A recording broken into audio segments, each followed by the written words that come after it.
막대한 인명과 재산 피해를 낸 경기도 이천 쿠팡 물류센터 화재 사건도 열악한 근무 환경과 안전 불감증이 빚어낸 사고였다는 지적이 나오는데요.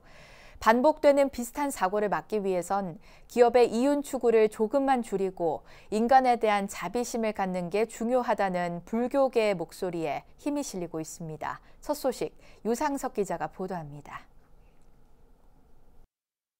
경기도 이천 쿠팡 물류센터 화재 진압에 나섰다가 순직한 고 김동식 구조대장의 연결식.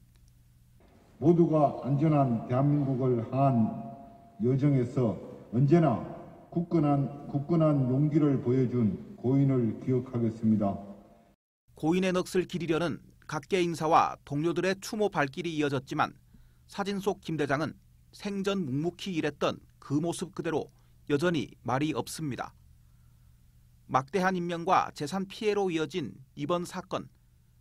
안전 불감증을 넘어선 인명 경시가 가장 큰 원인이었다는 비판이 나옵니다. 화재가 막 시작됐을 무렵 여러 차례 스프링클러가 작동했는데도 관리자는 오작동이라며 꺼버렸고 근로자들에게도 자리를 떠나지 말라고 지시했다는 증언이 이어지고 있기 때문입니다.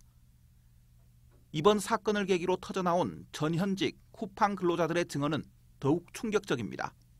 냉방시설이 부족해 열사병 증세를 호소하는 근로자에게 쿠팡 측은 포도당 사탕을 먹으라고 권유할 뿐 별다른 조치를 취하지 않았다는 주장이 청와대 국민청원 게시판 등을 통해 알려져 있습니다. 지난해에는 쿠팡 부천물류센터에서 코로나19 집단 감염이 발생했는데 유증상자가 근무하는 등 기본적인 방역 수칙조차 지키지 않아 방역 당국으로부터 2주간의 집합 금지 명령을 받기도 했습니다. 뉴욕 증시에 상장한 글로벌 혁신 기업이라고 믿기 어려울 정도로 기업 문화가 후진적이라는 비판이 나오는 이유입니다. 불교계에서는 외형적인 성장에만 집중하고 있는 기업들이 내적인 성장으로 이어지지 않을 경우 언제든 이런 사건이 다시 발생할 수 있다는 지적이 나옵니다. 기업의 구성원과 소비자 모두 결국 인간인 만큼 인간을 향한 자비심이 빠진 기업 활동은 언제든 다시 문제가 생길 수 있다는 겁니다.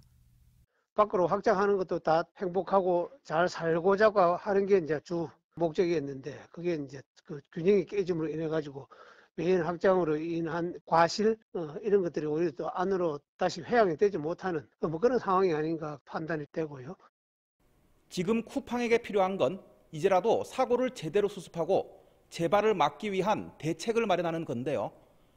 특히 직원들을 인간적으로 존중하고 자비로 대하지 않는다면 역시 인간인 소비자들이 등을 돌리게 된다는 지적을 무겁게 받아들여야 할 겁니다.